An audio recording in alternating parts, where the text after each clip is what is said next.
اور قرض تھوڑا ہو یا بہت اس کی دستاویز کے لکھنے لکھانے میں سستی نہ کرنا. یہ بات اللہ کے نزدیک نہایت قرین انصاف ہے، اور شہادت کے لیے بھی یہ بہت درست طریقہ ہے. اس سے تم کو کسی طرح کا شک و شبہ بھی نہیں پڑے گا. ہاں، اگر سودا دست بدست ہو جو تم آپس میں لیتے دیتے ہو، تو اگر ایسے معاملے کے دستاویز نہ لکھو تو تم پر کچھ گناہ نہیں. اور جب خرید و فروخت کیا کرو، مثلا زمین جائیداد کی، تو بھی گواہ کر لیا کرو، اور کاتب دستاویز اور گواہ معاملہ کرنے والوں کا کسی طرح کا نقصان نہ کریں.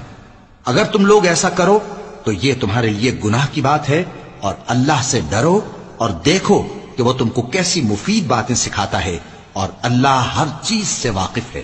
اور اگر تم سفر پر ہو اور دستاویز لکھنے والا نہ مل سکے تو کوئی چیز رہن با قبضہ رکھ کر قرض لے لو.